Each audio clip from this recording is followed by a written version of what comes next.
A blessed morning, everyone. Thank you, Lord. God is good. Salamat sa Diyos sa kanyang kabutihan sa ating mga buhay. Mga kapatid, ito na yung araw na magdi-decide ang ating Pangulo. Patuloy tayong manalangin. Ano man yung maging pasya, igalang po natin yon. Huwag po tayong magre-rebelde o magsasalita ng masama. Kundi patuloy nating ipanalangin ang ating Pangulo na yung mga desisyon na gagawin niya ay yung kalooban ng Panginoon. Hallelujah. Sa oras na ito tayo ay manalangin. Ama sa langit, maganda umaga po. Marami pong salamat sa patuloy na pag-iingat niyo po sa amin. Salamat po sa magandang umaga. Salamat po sa patuloy na buhay at kalusugan na ibinibigay niyo sa amin. We acknowledge, Lord, na ang lahat ng pagpapalang ito ay galing sa iyo. And we are so grateful, Lord, for the things you are doing in our lives. And Lord, we believe that this crisis will end in the name of Jesus. And we will rise up victoriously. It's not by might nor power, but by your Spirit, Lord God. Father in heaven, patuloy po na tinataas namin sa iyo si President Duterte. Ikaw po ang manguna sa kanyang bawat desisyong gagawin. Let your will be done in his life. Let your kingdom come. Let your will be done in the Philippines and in the whole world. Be exalted, Lord, in this world. You are the God and there's no one else. We lift you up, O God Almighty, our Father and Lord. Heavenly Father, speak to us also as we study your word today. In Jesus' name we pray. Amen. Hallelujah. Ang ating pong pagbabasa ay makikita sa Lucas chapter 23. Nasa verse 15 na po tayo. May isang lalaki roon na ang pangalay Jose. Siya'y taga Arimatea, isang bayan sa Judea. Mabait at matuwid ang taong ito at isa siya sa mga naghihintay sa paghahari ng Diyos. Kahit na siya'y kagawad ng Sanhedrin, hindi siya sang-ayon sa kanilang ginawa kay Jesus. So, ito yung isang lalaki na member o kagawad ng Sanhedrin, pero hindi siya sang-ayon sa ginawa ng mga kasama niya sa Panginoong Yesus. Mabait at matuwid na tao siya, at siya ay naghihintay sa paghahari ng Diyos. So, hindi lahat ng member ng Sanhedrin ay masama. Meron pa ring tinatawag na remnant. Meron pa ring tapat, totoo, at tunay na naghihintay ng paghahari ng Diyos. Isa nga dito ang taong ito, si Jose. Yung ginawa niyang to, kumbaga, para niyang kakalabanin yung buong Sanhedrin. Although I believe na hindi siya nag-iisa. May remnant yan na tinatawag na tapat o nananampalataya sa Panginoon. At napakatapang ni Jose para gawin ito. Para tapatan yung mga leaders sa Sanhedrin. Pero dito pinakita niya Pinakita niya na hindi siya sang-ayon sa ginawa ng kanyang mga kasama. 52. Nagpunta siya kay Pilato at hiningi ang bangkay ni Jesus. Binaba niya ang bangkay, binalot sa telang mamahalin at inilagay sa isang libingang inuka sa bato na hindi pa napaglilibingan. So itong pangyayaring ito, nakasulat din to naka-prophecy din to. So si Jose ang ginamit ng Panginoon para mangalaga doon sa katawan ng Panginoong Jesus. 54. Araw na unang paghahanda at magsisimula na ang araw ng pamamahinga. Malapit na yung Sabbath day. Sumama kay Jose ang mga babaeng sumunod kay Jesus mula pa sa Galilea. Nakita nila ang libingan at ang pagkakalagay doon ng bangkay ni Jesus. So, eto na naman yung mga kababaihan. Hindi nila talaga iniwan ang Panginoon. Doon sa piring niya, doon pa lang sa paglalakad niya, na bitbit yung cross papunta sa Golgotha, hanggang sa Golgotha, hanggang sa naihatid yung bangkay ng Panginoong Diyos, Panginoong Jesus. Hindi sila umalis, yung mga kababaihan. They remain, they stayed kung saan ilalagay ang katawan ng Panginoon. Napakaganda ng kanilang ng kanilang heart. And very specific talaga, mga babae ito. Hindi na nabanggit yung mga alagad kung nasaan na. Well, I believe nandun din siguro sila sa paligid. Pero hindi sila nagpapakita . Yung iba sa kanila, baka nagtago na. Pero yung mga babae, ito yung mga mananampalatayang babae na sumusuporta sa Panginoong Yesus, sa mga alagad, sa kanilang mga pangangailangan, sa kanilang mga pagkain. Napakaganda ng puso ng mga kababaihan dito. Napakatiyaga nila na bantayan, tignan talaga ang Panginoon. So, something na magandang karakter ng isang babae. At the same time, malakas ang loob nila.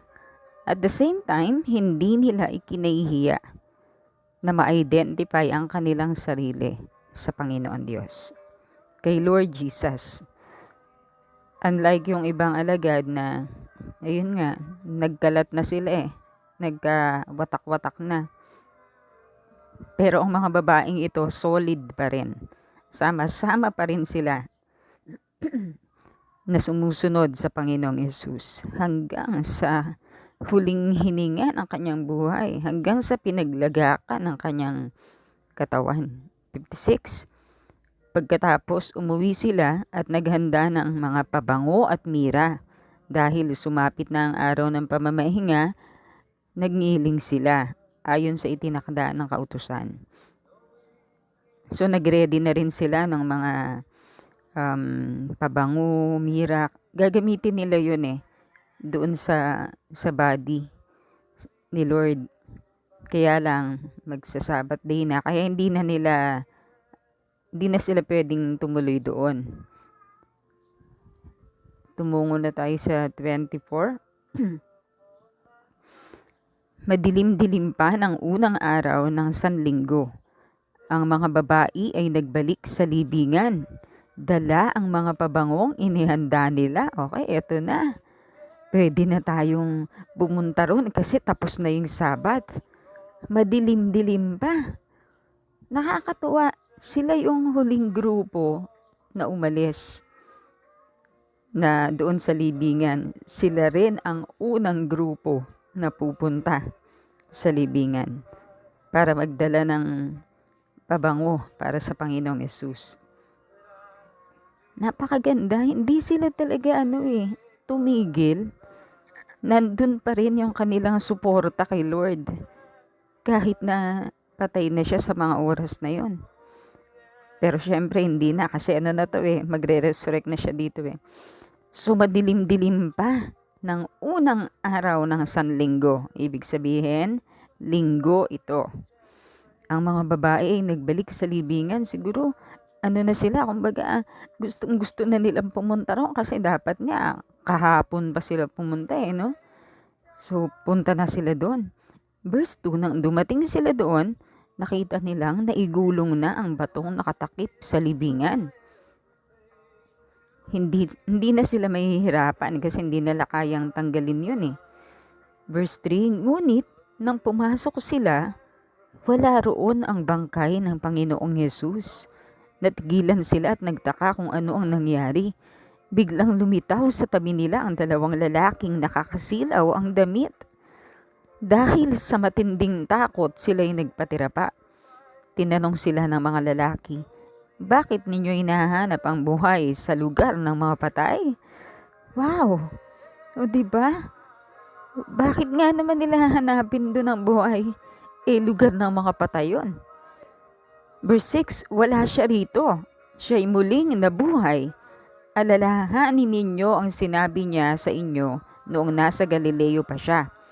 Ang anak ng tao ay kailangang ipagkanulo sa mga makasalanan at ipako sa krus. At sa ikatlong araw ay muling mabubuhay. So, napakaganda. Pinaalala ng angel sa kanila. Remember, ito yung sinabi ni Jesus sa inyo. Parang, ibig sabihin, nakalimutan na nila pala yun.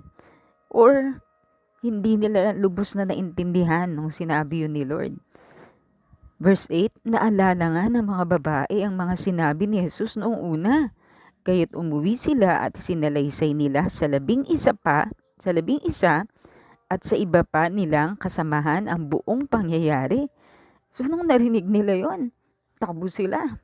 Punta agad sila dun sa mga apostles. Ibig sabihin, alam nila kung nasaan yung mga apostles na ito. Verse 10, ang mga babaeng ito ay sina Maria Magdalena, Juana, Maria na ina ni Santiago, sila at ang iba pang mga kababaihang kasama nila ang nagbalita sa mga apostol. So hindi sila dalawa o tatlo lang, ha? Grupo talaga sila. Women's group, kumbaga. Sama-sama sila. Meron silang unity no? Nakakatawa. Meron sila talagang solid yung kanilang unity. Yung kanilang bonding as women's group. So yun, pinuntahan na nila yung mga apostol at sinabi na nila. In verse 11, akala mga apostol ay nahibangan lamang ang kanilang sinasabi. Akala ng mga apostol ay kahibangan lamang ang kanilang sinasabi. Kaya ayaw nilang paniwalaan ang mga kababaihan. Nakakalungkot. Mga apostol to. Kung tutuusin, sila talaga yung palaging kasama ni Lord. Sila yung palaging tinuturuan ni Lord. Pero sila pa yung hindi makapaniwala sa sinabi ng mga kababaihan. Yung mga kababaihan nung sinabi nung angel, naniwala agad eh. Naalala nila agad eh. Mga apostol, hindi. Hindi sila agad naniwala. Nahihibang lang daw yung mga babae. Verse 12, ngunit tumayo si Pedro at patakbong nagpunta sa libingan. Pumasok siya at pagtingin niya sa loob ay wala siyang nakita, kundi ang mga telang ipinambalot kay Jesus. Kaya't umuwi siyang nagtataka sa nangyayari. Si Pedro nagtataka. Hindi rin siya naniwala na si Jesus ay muli nang nabuhay. Pero siguro ang damdamin ni Pedro dito, baka mixed emotion no? Kasi kung si Jesus ay nag-resurrect, pwede niyang maayos yung relasyon. 'Di ba? Hindi matatapos yung relationship nila na siya ay dininay niya si Christ. Kasi yun yung huli nilang huli nilang pagtatagpo ng Panginoon, yung senaryo na yun. Siguro mixed emotion siya. Kaya lang nga, hindi pa siya naniniwala Ganon din yung mga apostol. Nakalimutan nila agad yung sinabi ni Lord. Mas mainam yung nangyari doon sa mga kababaihan. Sila yung maagap, sila yung nag-remain kay Lord. At the same time, sila rin yung mas madaling naniwala. Kasi naalala nga nila na sinabi ni Lord yun nung pinaalala sa kanila ng mga anghel. Pero itong mga alagad, mga apostol, hindi sila naniwala agad sa time na yon. Okay, so pumunta naman tayo ngayon sa Judges. Hukom chapter 11, verse 1 hanggang chapter 12, verse 15. Turn your Bibles with me. Hukom 11, 1 hanggang 12:15. Mga kapatid, patuloy lang tayo sa ating pagbabasa ng Bible. Sana po tinutuloy nyo. Kung hindi man natin natatapos o di kaya kung hindi na natin nababasa yung Proverbs and Psalms. Pero sana binabasa nyo po yon in your private devotion with God. Okay, Hukom 11 verse 1. Si Jephthah na taga-Gilead ay isang matapang na mandirigma. Si Gilead ang kanyang ama at ang ina niya ay isang babaeng nagbebenta ng panandaliang aliw, prostitute. May iba pang anak si Gilead sa kanyang tunay na asawa. At nang lumaki ang mga ito ay pinalayas nila si Jephthah. Sinabi nila, "Wala kang mamanahin mula sa aming ama sapagkat ikaw ay anak sa labas." Kaya umalis si Jephthah at nanirahan sa Tob. Doon ay nagbuo siya ng pangkat ng mga taong itinakwil din ng lipunan at sama-sama sila sa pandarambong. Na nakakalungkot, ito na naman yung sitwasyon na anak sa labas. So, maalala natin, hindi kasalanan nung naging bunga ng pagtataksil, ang pagtataksil ng mga magulang. Sana matutunan na tanggapin bilang kapatid, hindi itakwil. Napakahalaga nun eh. Napakasakit sa isang bata na anak na nga siya sa labas, hindi pa siya matanggap ng kanyang mga kapatid. Tapos patay na yung tatay niya. Parang lost. Paano na lang siya? Nakakalungkot yung ginawa dito sa kanya. So, pinalaya siya. Wala siyang mamanahin.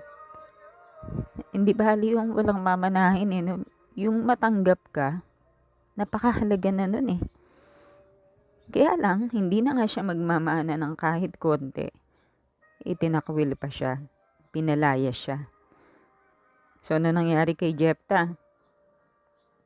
Nanirahan na siya sa ibang city, sa Tob. Doon ay nagbuo siya ng pangkat ng mga taong itinakwil din ng lipunan. At sama-sama sila sa pandarambong. So, naging tuloy yung buhay niya. Meron pala siyang leadership. Siguro ang mga nakagrupo niya rin dito, ang mga anak din sa labas. Nakakalungkot. Nakabuo siya ng pangkat, kaya lang pandarambong. Hindi sana magkakaganon si Jephthah kung tinanggap siya. Halimbawa ngayon, pwede rin natin i-applyan ngayon eh. Halimbawa, yung isang tao, hindi siya tinanggap ng kanyang mga kapatid. Kaya tuloy, naging masama siya. Although, hindi naman yun reason. Okay? Pero ganun pa man, makakatulong ka kung tatanggapin mo yung tao na yon. Kasi sa kanya, hindi na nga niya maintindihan bakit nagkaganon eh. Kumbaga, hindi naman niya kasalanan yon. So, syempre, kailangan niya nung mag-uunawa sa kanya, mamahal sa kanya, at tatanggap sa kanya bilang kapatid.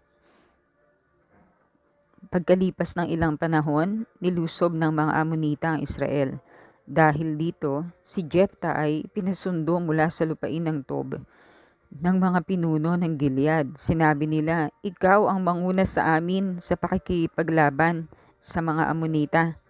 Sumagot si Jephthah, "Hindi ba't nasusuklam kayo sa akin? Kaya ninyo ako pinalaya sa Gilead? Bakit lalapitan niyo ako ngayong naharap kayo sa panganib?" Ngunit sinabi nila, "Ikaw ang nilalapitan namin ngayon sapagkat gusto naming makasama ka sa pakikipaglaban sa mga Amonita. Gusto rin naming ikaw ang mamuno sa Gilead." Sinabi ni Jephthah, "Kapag sinama ninyo ako sa pakikipaglaban sa kanila at niloob ni Yahweh na ako'y magtagumpay, ako ang kikilalanin ninyong pinuno." Sumagot sila, "Oo, ikaw ang gagawin naming pinuno. Saksi natin si Yahweh." So siguro, nagbago ang isip ng mga taga Gilead kasi nakita nila or naririnig nila na matapang si Jephthah. Magaling na mandirigma. Siguro ganon. Samantalang kumpara doon sa kanyang mga kapatid na duwag, walang lakas, or siguro lampa. So, bumalik sila kay Jephthah. Sa verse 11, pinagbigyan kaya sila ni Jephthah? Sumama nga si Jephthah sa matatandang pinuno patungong Gilead at ginawa siyang pinuno at tagapamahala ng mga taga roon.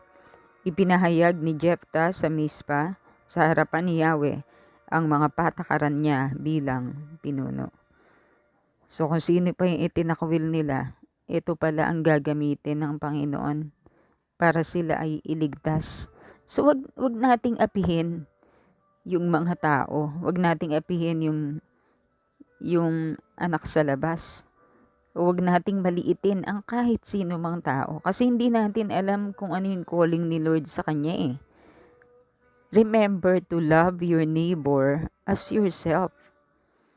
Gagamitin pala siya ni Lord. Tinakwil mo. Napakahalaga na mahalin. Tanggapin ni isang tao. Lalo na kung siya ay, yung anak sa labas. Kasi yun yung konteksto nito eh. Sa 12 na tayo. Si Jephthah ay nagpadala ng mga sugo sa hari ng mga Amonita at kanyang ipinatanong, ano ba ang atraso namin sa inyo? Bakit ninyo nilulusob ang aming bayan? Ganito ang sagot ng hari ng Amonita sa mga sugo ni Jephthah. Gusto naming maibalik sa amin ang aming lupain sapagkat nang dumating dito ang mga Israelita buhat sa Ehipto, kinamkam nila ang aming lupain mula sa ilog Arnon hanggang sa ilog Habok at ng Jordan. Pinabalik ni Jephthah ang kanyang mga sugo sa hari ng mga Amonita at ipinasabi, hindi namin kinamkam ang lupain ng Moab o ng Amnon. Nang umalis sa Ehipto ang aming mga pinuno, naglakbay sila sa disyerto patungong dagat na pula hanggang sa Kades. Okay, ipapaliwanag ni Jephthah yung history, yung totoong nangyari, yung kasaysayan ng lupain na yon.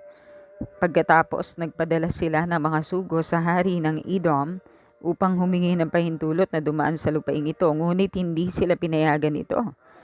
Ganoon din ang ginawa ng hari ng Moab, kaya ipinasya nilang tumigil sa Kades. Nagpatuloy sila sa paglalakbay sa disyerto. Iniwan sila ng Edom at Moab hanggang sa sumapit sila sa gawing silangan.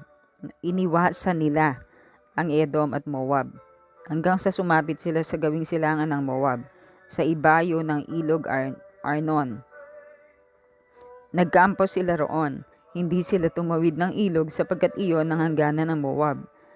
At nagpadala sila ng mga sugo sa Hesbon kay Haring Sihon ng Amoreo upang humingi ng pahintulot na dumaan sa lupain nito. Ngunit hindi pumayag si Sihon. Sa halip tinipon nito sa Jahaz ang kanyang hukbo at sinalakay ang mga Israelita. Ngunit sila ay ibinigay ni Yahweh sa kamay ng mga Israelita. Kaya ang lahat ng lupain ng Amoreo sa dakong iyon ay nasakop ng mga Israelita. Buhat sa ilog Arnon sa timog hanggang sa Jabok sa hilaga, at buhat naman sa disyerto sa silangan hanggang sa Jordan sa kanluran. Kaya si Yahweh ang nagtaboy sa mga Amoreo upang ang lupain nila ay tirahan ng mga Israelita. So yun yung history. Hindi kinamkam ng Israel. Actually, hindi sila nakipaglaban eh. Kaya lang, nung sila ay sinugod na, syempre lalaban sila. At sila ay pinagtagumpay ni Yahweh. Kaya nakuha nila yung lupa na yon. Kumbaga ganun yung ganun yung sistema eh. Kapag may war o labanan, kapag nanalo ka, yung property nung natalo mo, magiging sayo. Pinapaliwanag yon ni Jephthah. 24. At ngayon gusto ninyo itong kunin? Inyo ng lahat ang ibinigay sa inyo ng Diyos-Diyosan ninyong si Semos. Ngunit huwag ninyong papakialaman ang ibinigay sa amin ni Yahweh na aming Diyos. Pinapaliwanag niya which is true. Talagang si Yahweh ang nagbigay sa kanila noon. Sa palagay mo ba'y mas magaling ka kaysa kay Balak na hari ng Moab? Minsan hindi niya tinangkang digmain ang Israel. 300 taon nang naninirahan ng mga Israelita sa Heshbon, Aroer, sa mga bayan sa paligid nito at sa mga lungsod na sa palibot ng ilog Arnon. Bakit ngayon lamang ninyo naisipang bawiin ang mga ito? Wala akong kasalanan sa iyo. Ikaw itong may kasalanan sa akin dahil sinasalakay mo ako. Si Yahweh ang hukom, ang magpapasya ngayon sa Israel at Amon. Ngunit, ang pasabing ito ni Jepta ay hindi pinansin ng mga Amonita. Ang spirito ni Yahweh ay lumukob kay Jepta. Tinipon niya ang mga tao sa Gilead at Manase pagkatapos ay nagbalik sa Mispa, Gilead, at saka nagpatuloy upang salakayin ng mga Amonita. Sumumpa si Jepta kay Yahweh ng ganito, "Kapag pinagtagumpay ninyo ako laban sa mga Amonita, susunugin ko bilang handog sa inyo ang unang lalabas sa aking bahay at sasalubong sa akin pag uwi ko." Sinalakay nga ni Jepta ang mga Amonita at pinagtagumpay siya ni Yahweh. Naggapi nila ang mga kalaban at nasakop ang 20 lungsod mula sa Aroer, sa palibot ng Minit hanggang sa Abel-Kiramin. Marami silang napatay na Amonita. Nang magbalik si Jepta sa Mispa, sinalubong siya ng anak niyang babae na sumasayaw sa saliw ng tamburin. Siya ang kaisa-isang anak ni Jepta.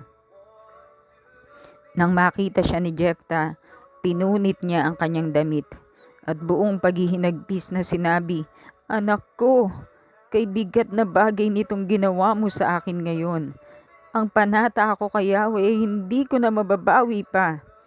Sumagot ang anak ni Jepta, "Kung may panata kayo kay Yahweh, tuparin ninyo iyon, sapagkat ipinagiganti niya kayo laban sa inyong mga kaaway na mga Amonita. Ngunit may isa lamang po akong ipapakiusap sa inyo. Bayaan ninyong isama ko sa bundok ang aking mga kaibigan upang ipagluksa ko ng 2 buwan ang aking pagkabirhen." Pumayag naman si Jepta na umalis ng 2 buwan ang anak niya. Nagpunta nga ito sa bundok kasama ang kanyang mga kaibigan upang ipagluksa ang kanyang pagkabirhen, sapagkat mamamatay siya nang hindi makakapag-asawa. Pagkaraan ng 2 buwan, nagbalik siya sa kanyang ama at isinagawa naman nito ang kanyang panata kay Yahweh. At siya nga'y namatay na isang birhen. Mula noon, naging kaugalian na sa Israel taon-taon ay 4 na araw na ipagluluksa ng mga kababaihan ang dalagang anak ni Jepta. Okay, unawain natin to. So si Jepta ay nagkaroon ng panata. Nung mga panahon na yon, madalas naman na kapag nagwawagi sa gera, di ba, merong mga babae na nakatamburin na nagsasaya. Kahit nung panahon ni Moses, ganun eh. So kumbaga hindi na yun, parang hindi nakakaiba yun eh. Siguro nakalimutan ni Jepta or nawala sa isip niya yon. Meron siyang anak na babae, nag-iisa lang yun. Wala na siyang ibang anak. So ang panata niya, susunugin at iaalay yung una niyang makakasalubong. Remember, hindi sang-ayon ang Diyos na sunugin ang anak at ialay, kasi ginagawa yun ng mga ng mga pagano sa kanilang mga Diyos-Diyosan. Pero si Yahweh, hindi siya ganon. Ayaw niya yung ganon.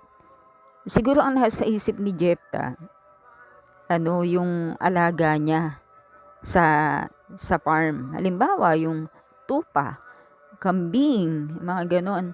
Baka yun ang iniisip niya na makikita niyang lalabas. Kasi hindi naman tumatanggap si Yahweh ng tao na papatayin, susunugin. Hindi. Napakalinaw nun sa law. So anong nangyari dito? Nung lumabas yung dalaga, Sinunog ba yung dalaga? Hindi. Ang nangyari dito, yung dalaga na yun ay hindi na pwedeng mag-asawa pa. Hindi na magkakaanak. At most likely, baka naging katulad siya ni Samuel. Di ba yung nanay ni Samuel? Sabi niya, ihahandog niya kay Yahweh si Samuel. Kasi di ba baog yung nanay niya? Pag nagkaanak siya, ihahandog niya kay Yahweh. Hindi naman sinunog si Samuel eh.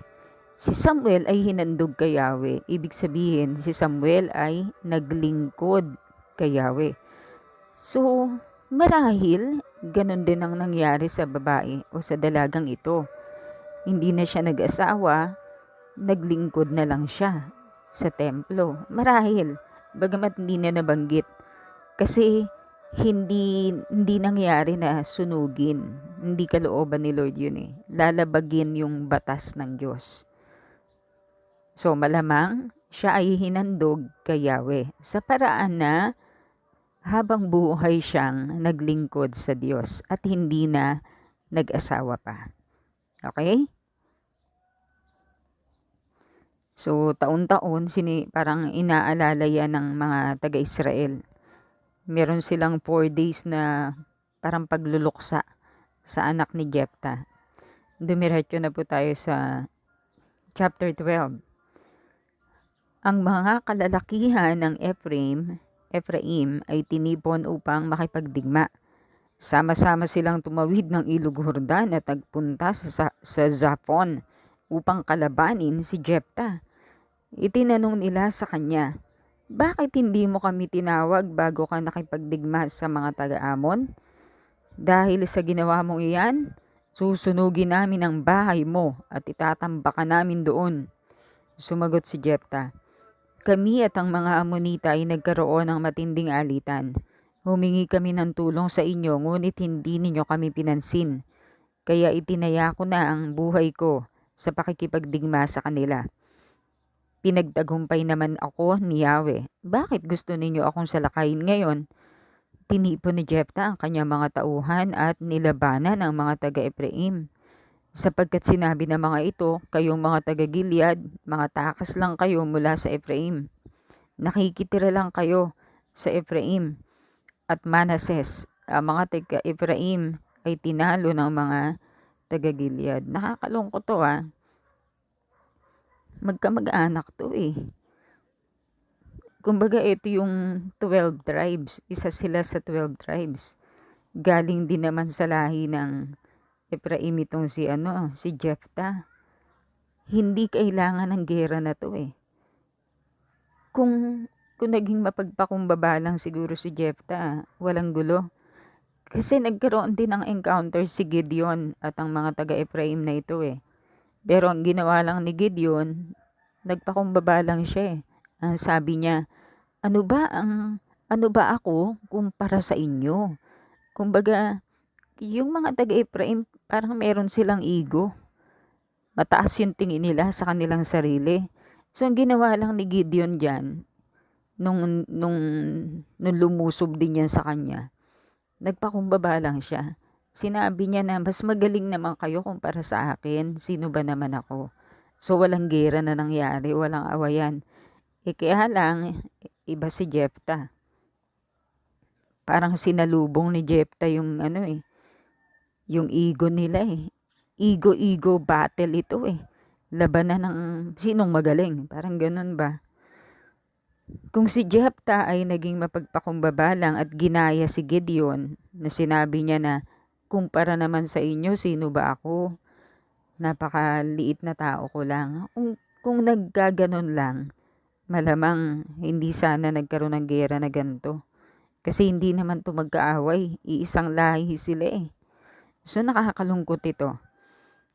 Bagamat nanalo dito si Jephthah, pero magkapatid to eh. May mga away na ang pinag-uugatan lang ego, yabang, o sino mas magaling. Kapag ganoon, magpakumbaba na lang yung isa. Hayaan na lang yung isa na mas magaling. O kaya tumahimik na lang para walang gulo. Mas maganda yung kapayapaan kaysa kaguluhan. Kasi iisang dugo sila magkakapatid sila. Verse 5, binantayan nila ang mga lugar ng Ilog Jordan na maaaring tawiran ng tao upang hindi makatawid ang mga taga-Efraim. Ang sino mang nais tumawid ay tinatanong nila kung taga-Efraim. Kapag sumagot ng hindi, ipinapasabi nila ang salitang Shibboleth. Kung hindi ito mabigkas ng tama at sa halip ay sinasabing Sibolet, papatayin nila ito sa may tawiran ng Ilog Jordan. At ng panahong iyon, umabot sa 42,000 taga-Efraim ang kanilang napatay. Nakakalungkot. Hindi na kailangang magpatayan pa Meron lang magpakumbabang isa, tapos na sana Nakakalungkot to. Labanan ng yabangan. Labanan ng pagalingan. Ego lang. Sana hindi namatay yung mga inosente. Naging mapagmataas lang din ano ba pangalan niya? Si Jepta. Nakakalungkot. Yung mga taga-Efraim, hindi nila mabigkas na maayos yung Shibboleth. Ang bigkas nila ay Sibolet. Doon sila natatrap. Doon nalalaman kung sila ay tubong Efraim at sila ay pinapapatay. Mga kapatid, again, hindi kailangang umabot sa patayan o alitan. Ang gawin na lang magpakumbaba para walang gulo. 'Di ba? It takes two to fight. Kailangan yung dalawang magkagalit para mag-away. Kung yung isa hindi galit, nagpakumbaba lang, walang away. Hindi sana napatay ang mga inosente rito. Kung hindi lang nagpataasan yung dalawang tao na yun. Yung grupo na pumunta kay kay Jepta at si Jepta mismo. Kung si Jepta ay nagpakumbaba na lang, hindi na sana umabot sa patayan. 7.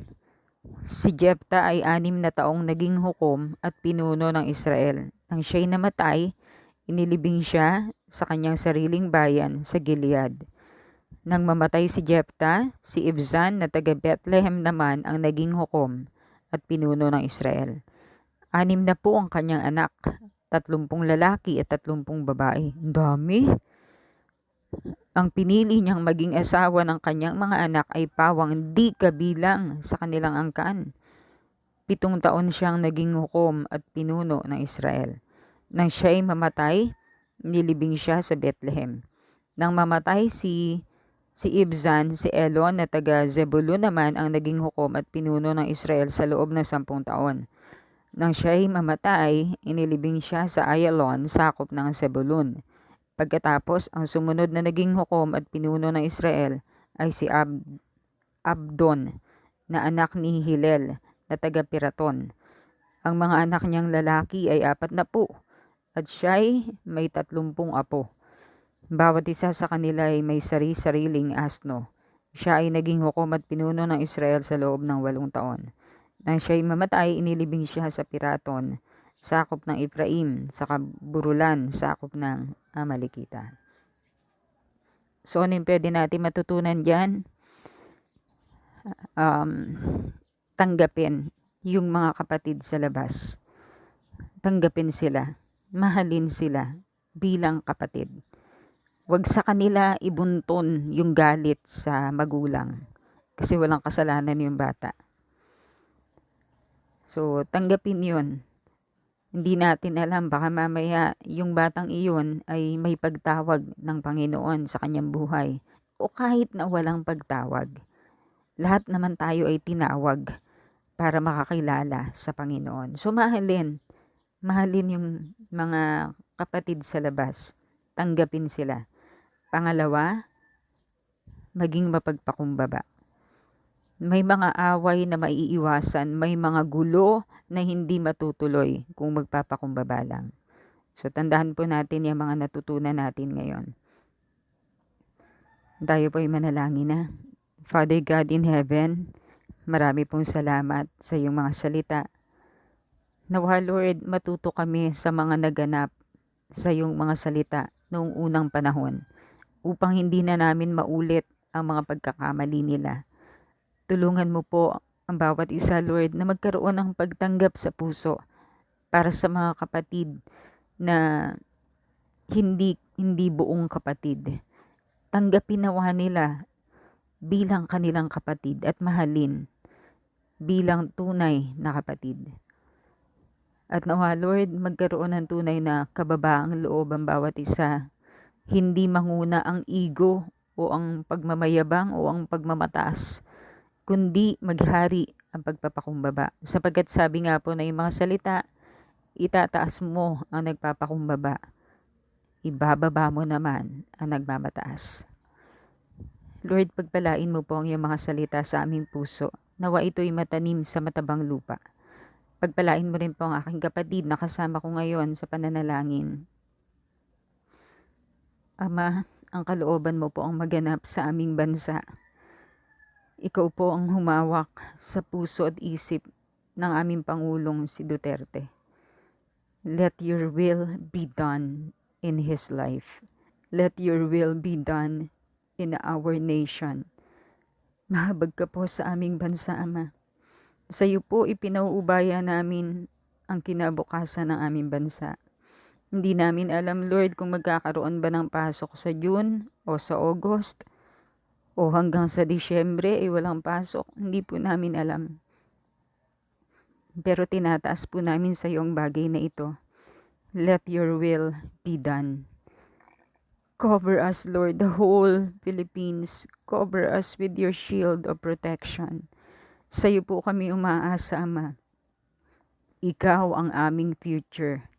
Hindi namin alam ang kinabukasan, pero ikaw ang may hawak ng kinabukasan. Kaya't kami sa iyo magtitiwala, O Diyos. Panginoon, pinaubaya po namin sa iyo ang buong araw na ito. Speak to us, Lord. Let this day be a productive day in a sense na kausapin ka namin at marinig namin ang iyong mga salita at magawa namin ito ayon sa kalooban mo. Again, Father, extend your blessings sa aking mga kasama ngayon na nananalangin. Salamat po, Ama. Ito po ang aking iniiling sa pangalan ng Panginoong Yesus. We give you all the glory, all the thanksgiving, all the honor, all the praises. In Jesus' name we pray. Amen. God bless us all.